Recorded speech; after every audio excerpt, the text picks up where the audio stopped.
에베소서 5장 21절에서 33절 같이 한 목소리로 합독합니다. 여러분은 그리스도를 두려워하던 마음으로서 여러 순종하십시오. 아내된 여러분은 남편이 하게 하기를 주님께 하듯 하십시오. 그리스도께서 교회의 머리 되어주신 같이 남편은 아내의 머리가 됩니다. 바로 그리스도께서는 몸의 구주이십니다. 교회가 그리스도께 순종하듯이 아내도 모든 일에 남편에게 순종해야 합니다.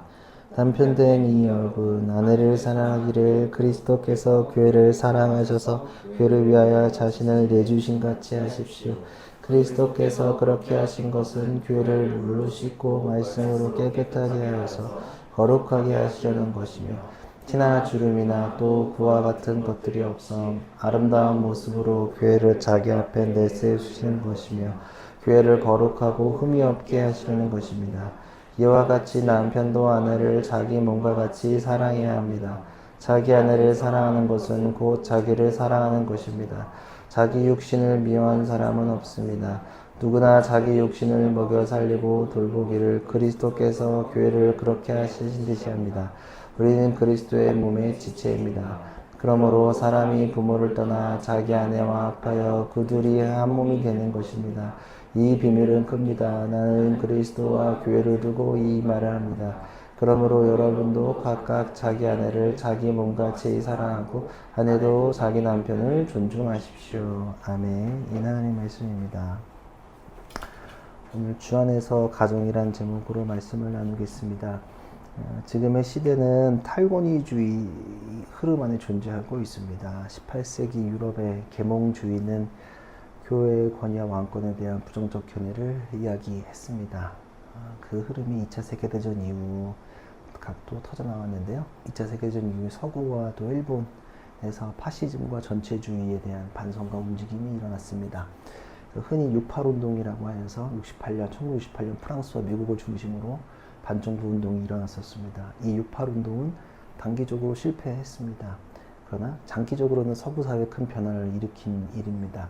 학제 시스템의 개혁, 보수적 사회 분위기의 자유화, 성해방론 등 환경주의가 주요 정치적 의제로 등장하고 또 특히 유럽과 미국을 오랫동안 지배해왔던 기독교 이데올로기가 점점 붕괴하고 세속주의가 정착하는 등 그 여파가 지금까지도 오고 있다고 생각할 수 있습니다. 그래서 60년대는 히피, 70년대는 펑크, 하이 문화로 이루어졌습니다. 그리고 오랫동안 그 여파로 개인의 인권운동도 이어져 왔습니다. 세계가 그렇게 흘러감에 따라 사실 여성인권이 그때 급성장했다라고 볼 수 있습니다. 그리고 경제성장과 탈권위주의의 대가족에서 핵가족화의 변화도 같이 이어져 왔습니다. 그래서 개인이 사회를 바라보는 시각이 급속도로 변했던 몇 년입니다. 그래서 결혼에 대한 문제도 그에 걸맞게 변화하고 있습니다. 권위주의에 대한 사회의 저항은 교회에게도 영향을 미쳤습니다. 유계 질서가 민주적으로 변화하였습니다. 사제와 목회자 그룹이 결정하지 않고 공동체원들의 참여가 더 강해졌습니다. 그리고 그동안 다루지 않았던, 고민하지 않았던 신학적 의제들이 많이 발생했습니다. 이런 흐름 안에서 교회의 가르침은 옛 가르침이 된 것처럼 보여지는 것들이 많이 있습니다. 전통적인 권위는 힘을 잃어가고 있는 것이 사실입니다. 기독교적 신앙과 성경은 권위가 가득합니다. 근데 이것이 옛 것으로 치부되면서 많이 힘을 잃어가고 있습니다. 그러나 이 권위가 억압하려는 권위가 아니라 사실은 성경이나 기독교적 신앙은 사회의 방향을 잡아주고 또 그것의 기준이 되고 나가야 됩니다. 그래서 지금의 사회적 눈으로 성경을 읽어가기 시작하면 고개가 갸웃하게 되는 것들이 있습니다. 그런 포인트들이 솔직히 많이 곳곳에 존재하는 것들이 사실입니다. 지금의 사회적 모습에서 바라보면 옛 것이라고 느껴지는 것들이 많이 있기에 거부감이 느껴지는 것도 사실입니다. 때로는 문화적 차이 때문에 쉽사리 깊은 맥락을 이해하지 못하는 경우가 많이 있습니다. 지금의 탈권위주의, 포스트 모더니즘 흐름 안에서는 이해되지 않는 부분들이 많이 존재합니다. 이런 변화, 그러니까 시대적 변화가 40년 동안 일어났습니다. 강한 작용이 이렇게 68운동을 중심으로 좀 여태까지 왔다고 생각하는데 사실은 사회나 믿음이나 여러 가지 현상 속에서 강한 작용이 있으면 반드시 반작용이 옵니다. 작용 반작용의 법칙이 저 삶에도 적용된다고 생각하는데 포스트 모던적 흐름의 강한 작용이 이제는 강한 반작용으로 돌아오고 있다고 저는 생각을 합니다. 세계의 많은 나라들이 제국주의와 더불어서 권위적인 형태의 정부를 선택하는 모습이 늘어나고 있는 것 같습니다. 그것들을 걱정하는 시각들도 많이 있습니다. 그걸 느끼고도 있습니다. 미국이 그렇게 바뀌었고 유럽도 극우 정당들이 당선되기 시작했고 일본에서도 극우 세력, 더 심한 극우 세력들이 등장 이번에 했습니다. 우리나라도 마찬가지고요. 여하튼 이런 작용 반작용의 흐름 안에서 오고 있는데 성경 안에 있는 본문들은 늘 사회적 문화적 맥락이 존재합니다. 고대 근동과 로마의 억압 속에 있던 이스라엘, 또 다양한 문화 충돌이 일어났던 곳의 사정과 지금 우리의 사정의 간극은 여전히 존재합니다. 물론 그때도 다문화였다면 지금도 다문화지만 그 간극이 여전히 존재하죠. 그래서 문화적 맥락을 넘어서 메시지에 집중하는 것이 성경을 읽는 포인트가 되어야 합니다. 바울은 앞서서 계속 지적했던 믿음의 지혜를 가지고 세상을 바라보는 것들이 중요하다고 얘기합니다. 문화적인 이해와 또 그 맥락을 잘 짚어서 우리의 상황으로 이해하고 말씀의 본질을 보는 것이 매우 중요합니다. 오늘 본문이 조금 그래서 제가 계속 앞에 서두를 길게 얘기하는 건 뭐냐면 어쩌면 지금의 남녀 문제를 얘기하려고 하는데 부부 문제랑 좀 사실은 간극이 있게 느껴질 수도 있습니다. 왜냐면 당시의 사도 바울이 남편과 아내에게 권면하는 내용입니다. 그렇게도 더불어서 또 저는 개인적으로 결혼을 하지도 않았고 뭐 지금 연애를 하고 있는 것도 아니어서 약간 제한될 수도 있겠다라고 생각을 하는데 또 마침 이번 주에 제가 결혼식 축사가 있어서 어떻게도 됐습니다. 축사도 있고 그래서 또 그 축사 때문에 계속 고민을 몇 주 동안 하고 있었거든요. 그래서 그 축사가 있어서 좀 결혼이나 뭐 이런 것들에 생각을 좀 사실을 제가 하겠다는 게 아니라 결혼이 뭔가에 대한 질문을 많이 하고 있었는데 뭐 정말 이게 뭐 우연이란 말은 성경이랑 교회적 용어는 아니지만 하나님께서 주신 것들이라고 생각을 합니다. 여하튼 오늘 본문은 남편과 아내에게 각각 권면하는 내용, 하나님이 권면하는 내용이 아닙니다. 바울이 권면하는 겁니다. 하나님의 뜻은 이렇다라고. 그러니까 이거를 하나님의 말이라고 하면 안 됩니다. 보통 뭐 하나님께서 뭐 영감을 주셔서 쓴 것도 맞지만 그 사실을 잃으면 안 되는데 본문을 조금 보면 좋겠어요. 21에서 24절 요거 한번 읽어봅시다. 21절에서 24절 우리 같이 한 목소리로 읽습니다. 시작. 여러분은 그리스도를 두려워하는 마음으로 서로 순종하십시오.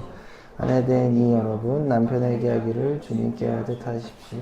그리스도께서 교회의 머리가 되신 것 같이 남편의 아내는 머리가 됩니다. 바른 그리스도의 몸의 구주이십니다. 교회가 그리스도께 순종하듯이 아내도 모든 일에 남편에게 순종해야 합니다. 아내에게 바울은 이렇게 권면을 합니다. 남편에게 하길 주님께 하듯 하시고 남편에게 순종해라 라고 말합니다. 당시의 시대 상황을 잠시 조금 이해하면 고대 사회는 남성을 중심으로 돌아가는 시대입니다. 뭐 이거 어쩔 수 없잖아요. 지금 아까 서두에 말했듯이 여성 인권이 이렇게 지금 급격하게 올라간 시대는 인류 역사상 지금이 거의 최정상급일걸요. 물론 그것 때문에 강한 저항도, 그것 때문에 문제 발생하는 거 빼고 그걸 논하고 싶은 건 아니고 이때에 비하면 지금의 여성 인권은 정말 세상이 바뀐 것 같은 수준입니다. 여러분도 이렇게 옷 입고 있지 못합니다. 당시 기준으로 하면 머리를 감히 염색은 뭐 머리 가려야지. 머리카락은 음란의 상징이기 때문에 이거 다 가려야 돼요. 여러분들 머리 미용사 직업도 없어. 머리 다 가려야 되고 진짜 정말 이슬람 여자들이 하고 다니는 것처럼 하고 다니는 게 원래 그 당시의 모습이지 감히 여자가 이렇게 사실 이것도 몇십 년 전만 해도 그랬어. 한국에서도 여자가 감히 그거의 배경으로 생각해보면 돼요. 그러니까 사실 남성 중심으로 돌아가는 시대 어쩔 수 없습니다. 그냥 그거는 팩트니까 뭐 부정하고 싶어 하면 그랬는데 유대인들이 심지어 아침마다 저 몇 번 얘기했지만 자신들이 이방인이 아니고 또 여자가 아니게 태어난 것을 감사했다라고 얘기합니다. 그러니까 남성 중심의 시대에서 여자들은 존중받는 존재들이 아니었습니다. 사실은 굉장한 수단입니다. 노동력을 생산하는 존재들입니다. 생산수단이지 인간이 아니었습니다. 혹은 성욕을 해결하기 위한 수단이었고 또 노예와 아이들도 마찬가지였습니다. 지금의 시각에서는 상상치도 못했지만 인간 대우를 받지 못했던 사람들입니다. 남성들의 부에 따라서 제한되는 것이 존재할 수 있지만 남성 중심으로 모든 것이 이행되는 시절이었습니다. 그러니까 뭐 여성 인권, 여성의 목소리가 들릴 수 있는 시대가 절대 아닙니다. 근데 이 와중에 이걸 봐야 돼. 이런 와중에 바울이 지금 남편은 아내의 머리고 남편에게 순종하라고 합니다. 개역개정에서는 순종이 아니라 복종이라고 합니다. 남편에게 복종해라, 순종해라. 이러면 이제 기분이 조금 나쁘죠. 지금 여성들 듣기에는 사실은 불편할 텐데, 근데 그게 아닙니다. 자, 당시의 시점에서 여자는 수단으로서 인간적 대우를 받지 못했던 사람들입니다. 남자의 지시, 무조건 지시에 따랐어야 됐고 시대적 차별을 견뎌야 했는데, 그럼 여자가 남자의 말을 듣지 않는다면 그 시대에서 홀로 살아갈 수 있었을까? 질문을 던지면 홀로 살아갈 수 있다, 없다? 없다. 그러니까 뉘앙스를 보면 좋은데 겁에 질리게 남편에게 반응하지 말고 주님께 하듯 자발적인 순종을 하라라고 이야기합니다. 이해되시죠? 그러니까 여자가 남자의 말을 듣지 않으면 살아갈 수 없는 시대입니다. 진짜로. 그런데 그에게 억지로 말을 듣는 게 아니라 주께 하듯 순종하라고 합니다. 자, 우리가 하나님께 반응하고 우리도 하나님께 순종한다라고 이야기하는데 단순히 하나님이 무섭기 때문에 우리가 벌 받을까봐 습관처럼 하는 것, 그리고 무지성으로 공포에 떨면서 반응하는 건 순종이 아닙니다. 그거는 사주팔자 보고 그 다음에 한국형 무당신앙입니다. 잘 빌어야지 얘가 나를 공격하지 않고, 그거는 기독교 신앙은 아닙니다. 내가 잘 빌고 108배를 하고 절을 하고 뭔가 공양을 드리고 고양미 상백성 심청이한테 하듯이 뭔가를 던지는 수준의 이야기를 하는 게 아닙니다. 당시에는 남자가 언제든지 여자를 파혼할 수 있었습니다. 말을 듣지 않으면 이 여자를 집에 쫓아낼 수 있는 겁니다. 너 집에서 나가라고 하는 건 뭐냐면 너 죽으라는 얘기입니다. 근데 그러니까 여자는 단지 남자한테 복종할 수밖에 없죠. 공부의 대상이죠. 하라는 거 다 할 수밖에 없죠. 근데 이제는 여자들 잘 들으세요 라고 바울이 얘기하는 건 뭐냐면 그냥 사회가 반응하는 대로 사실 통념으로 남자에게 반응하지 말고 주께 하듯 하라고 합니다. 주님께 향한 우리의 마음, 섬기고자 하는 마음, 그 간절하고 순결한 마음을 남편에게도 보여라. 그래서 네가 지금 신앙의 삶에서 예수를 머리로 삼는 것처럼 가정의 머리를 남편으로 삼아라 라고 이야기하는 겁니다. 지금이야 뭐 퀘스천이지만 당시엔 통념과는 굉장히 부딪히는 것입니다. 그렇죠? 교회가 이미 그렇게 순종하고 적극적으로 순종하고 있으니까 너희들도 적극적으로 네 남편에게 무서움으로만 다가서지 말고 더 그렇게 순종하면서 적극적으로 반응하라고, 예수께 반응하고 있으니 그렇게 반응하라고, 자발적으로 나아가라고 얘기하는 것입니다. 이렇게 들으니까 좀 뉘앙스가 좀 다르죠. 남자가 공포 대상이잖아요. 그러니까 겁에 질려서 반응할 수밖에. 여자들이 얼마나 억압됐었겠어요. 남자가 나가라 그러면 나가야 되고. 뭐 근데 그런 거는 굳이 고대를 생각하지 않더라도 우리가 사극만 보더라도 조선시대 여자들이 남자한테 반응하는 게, 당당하게 반응하는 여자가 우리나라에 몇이나 있었을까? 거의 없죠. 나가라고 하면 진짜 나가야지 뭐. 바로 나가라고 하는 거 나가니까 당연히 늘 겁에 질리고 남편 잘할 수밖에 없는 거죠. 자, 이렇게 하나 권면을 하고 바울은 이어서 남편에게 권합니다. 25절에서 27절입니다. 오늘 에베소서 5장 25에서 27절입니다. 여러분들 읽어주십시오. 한 목소리로 시작. 남편이 된 이 여러분, 아내를 사랑하기를 그리스도께서 교회를 사랑하셔서 교회를 위하여 자신을 내주신 같이 하십시오. 그리스도께서 그렇게 하신 것은 교회를 물로 씻고 말씀으로 깨끗하게 해서 거룩하게 하시려는 것입니다. 또 그와 같은 것들이 없어 아름다운 모습으로 교회를 자기 앞에 내세우시려는 것이며 교회를 거룩하고 흠이 없게 하시려는 것입니다. 남편에게는 아내 사랑하기를 교회를 사랑하셔서 교회를 위하여 자신을 내어주심 같은 예수님의 마음으로 하라고 합니다. 사랑의 제1은 희생입니다. 누군가를 위해 희생하는 것은 존경받습니다. 군인이 국가와 민족을 위해서 희생하며 우리는 그러한 군인을 존경합니다. 군인들을 존경하는 건 언제든지 나라와 민족을 위해 죽을 준비를 하고 있기 때문에 국민을 존경하는 겁니다. 희생이 수반되고 있기 때문에 소방관들의 희생이 명예로운 것은 그들은 자신의 목숨을 담보로 활동을 하기 때문에 그러합니다. 독립운동가들을 존경하는 이유도 같은 맥락 안에 있습니다. 그리고 우리가 의인이라고 사회에서 부르는 사람들도 그런 희생이 있기 때문에 기억하는 것입니다. 자, 심지어 사람의 희생에도 우리가 이렇게 감동을 느끼는데 하물며 온 우주 만물을 창조하신 하나님께서 사랑하시기에 자신의 몸을 내어주신 희생의 가치를 우리가 감히 얼만큼 평가할 수 있을까? 아내는 남편의 소유물이나 물건이 아닌 것으로 보는 겁니다. 그렇죠? 물건에게는 내가 희생하지 않죠. 당시의 통념으로는 아내는 물건입니다. 물건보다 조금 높을 수 있지만 그 정도 느낌입니다. 근데 그러한 시각이 있는 사람들에게 수단이 아니라 희생의 예수님이 우리를 위해서 교회를 희생하신 것처럼 너의 아내를 사랑하라고 이야기합니다.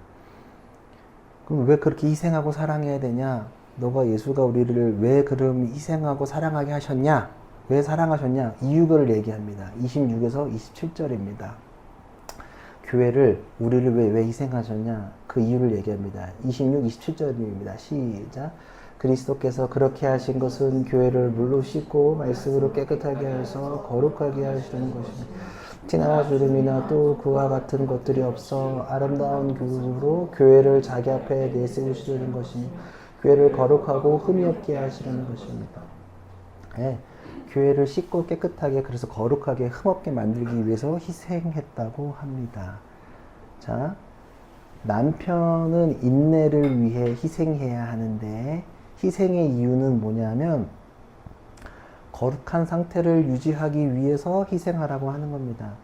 남편에게 권위를 허락하는 이유는 뭐냐면 가정을 지켜야 하는 책임이 당신에는 강하게 부여됐기 때문에 그러합니다. 남자가 나가서 싸우든 노동을 하든 뭐든 뭔가를 가지고 해야 이 가정을 살아가는 건 지금이야 뭐 다른 기술이 있지만 당시엔 유수의 노동이 아니면 여자들이 가정에 살 수 있는 것들이 없습니다. 그쵸? 가정에서 남편의 역할이 감당하지 못하게 된다면 어떤 일이 벌어질까? 왜 씻으라고 할까? 가족은 먹지도 씻지도 못합니다. 남편이 제 역할을 하지 못하면 씻지도 먹지도 못합니다. 그러면 그게 거룩하지 못하는 거죠. 역할이 무너지면 가정에 있는 아내와 혹은 자녀까지 있다면 울타리 밖으로 쫓아내게 됩니다. 쫓아지게 되는 거죠. 당신이 여성 혼자로 살아갈 수 있는 근간이 없었기 때문에 이것을 잘 지키기 위해서 남편이 희생이 필요한 겁니다. 너가 지금 예수가 우리를 위해서 희생하신 이유는 뭐 깨끗하게 하시려고. 근데 희생이 없으면 좀 깨끗하게 안 되겠죠. 남편의 희생이 없었다면 당시 기준으로 생각하는 걸 지금 말고 지금 반대로 생각하셔도 됩니다. 돈 버는 사람, 뭐 경제권이 있는 사람이라고 생각해 봅시다. 이 사람이 돈 벌고 있지 않고 뭔가 활동하지 않으면 뭐 아내는 씻지도 못하고 아무것도 할 수 없는 걸 얘기하는 겁니다. 이해되시죠? 그래서 희생할 수 있는 이유를 얘기하는데 28에서 31입니다. 시작. 이와 같이 남편도 아내를 자기 몸과 같이 사랑해야 합니다. 자기 아내를 사랑하는 것은 오직 이를 사랑하는 것입니다. 자기 육신을 미워한 사람은 없습니다. 누구나 자기 육신을 먹여 살리고 돌보기를 그리스도께서 교회를 그렇게 하셨답니다. 우리는 그리스도의 몸의 지체입니다. 그러므로 사람이 부모를 떠나 자기 아내와 합하여 그 둘이 한 몸이 되는 것입니다. 지금 현재 결혼 생활하는 부부들의 모습을 미디어를 통해서 비춰집니다. 꽤 흥미로운 것들이 저도 느껴지는데요. 잘 사는 부부들도 있습니다. 진짜 와 어떤 부부들 미디어에 비춰진 거 정말 저렇게 살고 싶다라고 하는 부부들이 저도 이렇게 보면 있습니다. 나도 저런 아내 만나고 저런 남편이 되면 참 좋겠다. 진짜 괜찮다. 너무 부럽다. 라는 것도 있지만 사실 지금은 막장으로 보이는 부부들이 더 많이 미디어에 노출되는 것 같습니다. 진짜 좀 가만 보면 저 사람들은 사람이 아닌 것 같다는 생각이 많이 솔직히 듭니다. 동물 같다는 생각을 솔직히 좀 합니다. 욕하고 싸우고 저 사람들은 단순히 성 때문에 결혼한 것 같다. 솔직히 말하면 이게 뭐 비하할 수도 있는데 미디어의 편집된 모습을 보고만 있으면 솔직히 잘은 모르니까 제가 그냥 느껴지는 바를 그냥 생각해 보면 뭐 무슨 저 사람들은 뭐 성생활 하려고 결혼을 했나? 애는 낳고 책임도 안 짓고 또 막 난리야. 막 이해가 안 됩니다. 그래서 그런 모습을 보면 결혼을 망설이게 되는 것도 사실입니다. 혹은 그렇지 않다면 서로 수단으로 생각하는 것들이 많습니다. 뭐 경제활동 때문에 서로 다투는 것들도 많이 있고, 또 뭐 경제를 공유하지 않는 시대라서 또 집안일 때문에 서로 좀 어려워하는 것도 있고, 뭐 반반으로 나누는 것도 있고, 막 되게 복잡하게 돌아가는 것들이 많이 있습니다. 근데 사실 가정은 둘이 하나가 되는 과정입니다. 아내를 희생해서 사랑하고 가꾸는 이유는 타인을 향하는 것이 아니라 아내의 사랑이 나를 향해 있기 때문에 그러합니다. 그리고 부부는 둘이 아닌 하나의 몸짓을 하고 있음을 알리는 것입니다. 피를 섞지 않았지만 결혼을 통해서 하나가 되어 동질의 관계를 새롭게 이루어지는 것들이 있습니다. 그러니까 요즘의 미디어는 개인적인, 아까 서두에 말한 것처럼 개인적인 요소 때문에 자꾸 이렇게 나만 생각하는 모습들이 비춰지는데, 사실은 미디어에서 그렇게 나오는 결혼 생활은 뭐 단순히 상식선의 문제가 아니라 성경적으로도 아주 건강한 상태는 아니라는 것입니다. 아내가 남편에게 순종하고 남편은 아내를 사랑하는 것, 그 자체의 중심은 예수 그리스도가 있습니다. 예수님이 우리를 교회를 사랑하신 것처럼 서로 사랑하라고 말하는 것입니다. 남편과 아내에게 각자의 롤이 아니라 서로에게 동일하게 주어지는 것입니다. 왜냐하면 서로의 모습이 다르지만 사랑으로 하나 되었기 때문에 그렇습니다. 당시의 결혼은 수단이나 억압적 요소가 담겨져 있었고, 예수 그리스도 안에서의 사랑은, 그리고 결혼은 예수를 향한 자발적 순종과 사랑, 그것에 대한 반응이 있어야 합니다. 마지막 32절, 33절은 그래서 이렇게 마무리를 합니다. 결혼 얘기에 대한 것도 나중에도 이어지는데 읽어봅시다. 시작. 이 비밀은 큽니다. 나는 그리스도와 교회를 두고 이 말을 합니다. 그러므로 여러분도 각각 자기 아내를 자기 몸같이 사랑하고 아내도 자기 남편을 존중하십시오. 사람은 혼자서 살아갈 수 없습니다. 지금의 시대는 모든 것의 권위를 무너뜨리려 하는 시도들이 있습니다. 가정의 권위도 무너지고 있습니다. 가정이 무너지고 있는 걸 다 알고 있습니다. 가정이 서로가 하나 되는 것이 아니라 각자의 주장만 가득하다라고 저는 생각합니다. 아까 서두에 그 미디어에서 비춰주는 이상한 부부들의 모습은 뭐냐면 서로 생각하는 건 전혀 없고 나만 생각하고 내 얘기만 계속 하니까 그 문제가 계속 해결이 안 되더라고요. 하나 되려는 의지도 전혀 없고 내가 번 거 내가 가져가야 되고 어떻게 하면 내가 더 많이 분할을 받아서 재산을 가져갈 수 있을까만 고민한다는 겁니다.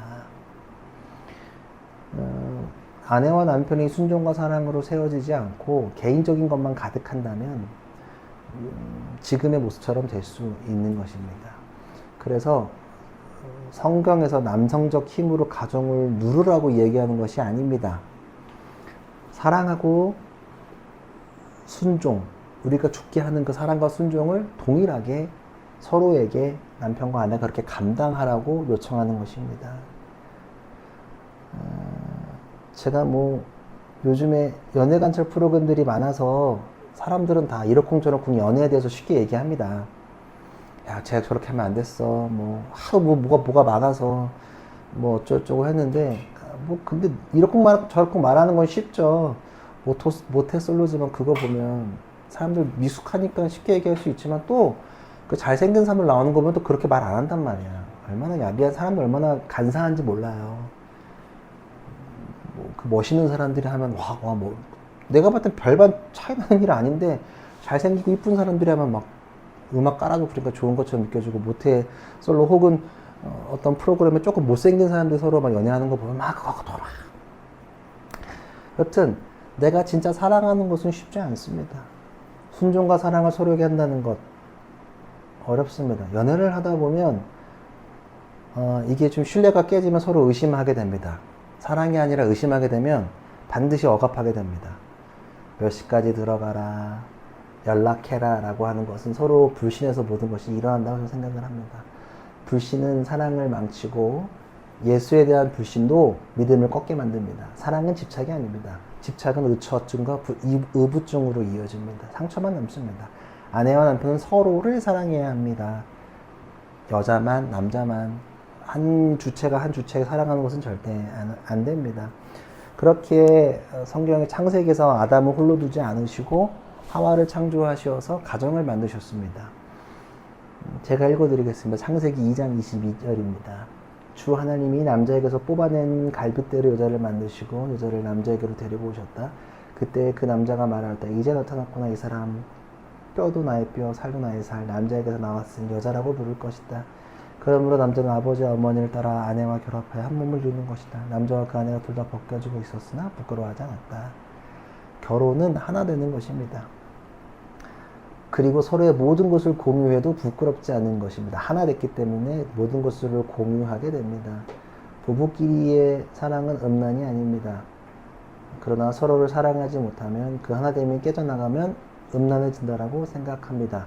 서로를 사랑하지 않으면 왜 음란해지냐? 그 사랑이 바깥으로 가기 때문에 그 다른 사람을 찾거든요. 음란해지는 것입니다.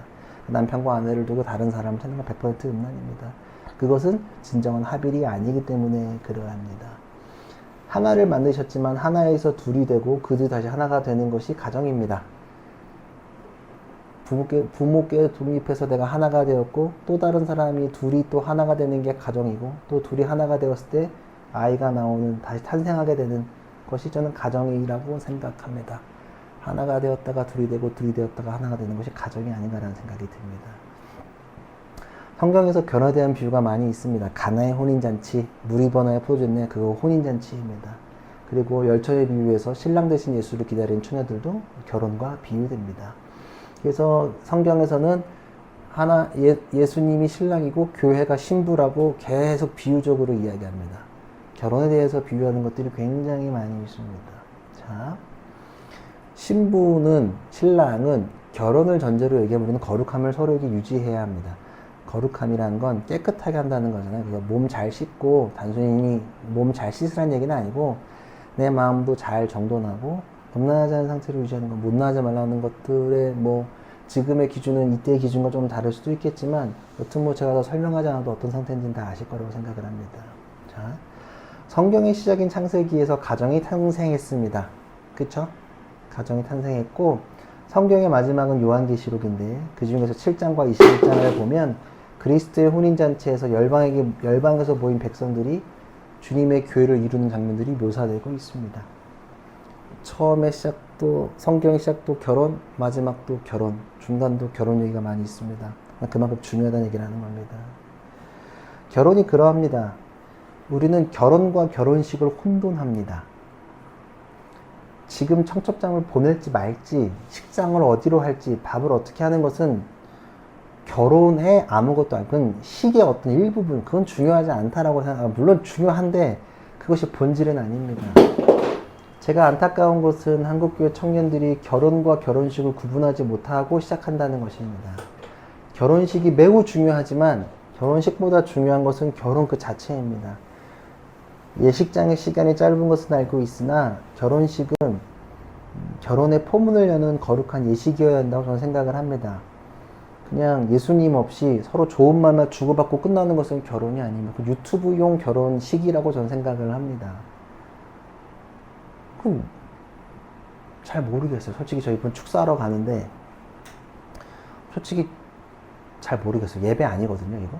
둘 다 결혼하고 말하자면 긴데 좀 질문이 많이 생기는 건 물론 축복하러 가긴 가는데 이게 맞나? 라는 생각이 듭니다. 결혼은 결혼식과 달리 수많은 인내와 성장이 수반되기에 그렇습니다. 결혼식과 결혼을 구분해야 합니다. 결혼식 그거 청첩장 밥 먹는 거 중요하긴 중요한데 물론 밥 맛없게 제공하면 욕 나옵니다. 멀리 갔는데 밥 안 나오면 맛없. 근데 그거는 사실 그냥 지나가. 솔직히 밥 맛없게 먹은 거 한 달 지나면 기억도 잘 안 나. 근데 결혼식 그 자체가 좋으면 그건 또 되게 인상적으로 남는 것들이 많이 있다는 겁니다. 결혼식 중심에 내가 아닌 예수가 있어야 합니다. 예수님이 나를 교회에 받아주신 것처럼 내 눈앞에 있는 신랑과 아내를 사랑하기 위한 결단 선포하는 결혼식이 되어야 하고 그것이 결혼 생활이 되어야 합니다. 성경의 시작과 마무리가 남녀의 탄생과 회복으로 이어지는 것은 우연이 아닙니다. 지금 가정들이 어려운 것은 결혼의 중심에 예수님이 있지 않기 때문이라고 생각합니다. 교회 다니는 분들조차도 그러하다라고 저는 100% 확신합니다. 사회적 체면이 지금 제 나이 또래의 청년들에게 있는 것 같습니다. 그래서 결혼하지 못한다라고 저는 생각합니다. 돈이 없기 때문에 결혼하지 못하는 것도 물론 사회적인 큰 문제긴 하지만 그걸 핑계로 돈이 없어서 좀 화려하게 하지 못해서 조금 쭈뼛쭈뼛 되는 거지 또 얼마든지 간단하게 할 수 있는데 그런 것도 있습니다. 또 결혼에는 성문화만 있기 때문에 왜냐면 성만 있지 책임과 용납은 사라져 있기 때문에 힘들게 결혼을 다 하고 있는 건 아닌가라는 생각을 하게 됩니다. 결혼식이 중요하긴 한데 결혼의 본질을 잘 알아야 될 거라고 생각을 합니다. 현대 남녀의 사랑 안에서 성생활만을 강조한 이 시대 우리는 무엇을 이야기할 수 있을지 한번 고민해 봤으면 좋겠습니다. 결국 믿음은 관계 안에서 발전합니다. 예수와 나와 교회의 관계를 통해 나아가는 것을 다시 한번 더 기억했으면 좋겠습니다.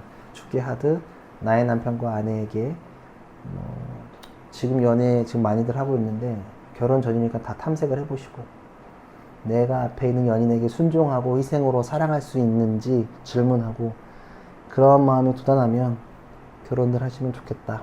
그런 것들 기대하면서 나아갔으면 좋겠습니다.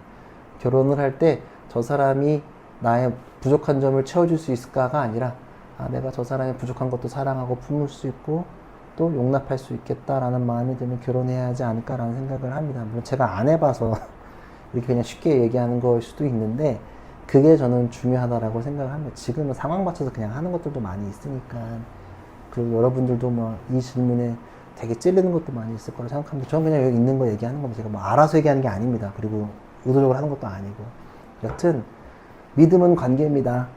사랑도 관계입니다. 연인이라는 것도 관계입니다. 그러니까 자꾸 우리가 예수님과 하나님, 우리가 관계 맺으라고 계속 얘기하고 서로를 관계 맺고 사랑의 관계를 맺으면서 나아가라고 얘기하는 겁니다. 그러니까 남편이 여자의 머리가 되라는 건 뭐 그게 거기에 매이지 마십시오. 이게 서로 피차하는 겁니다.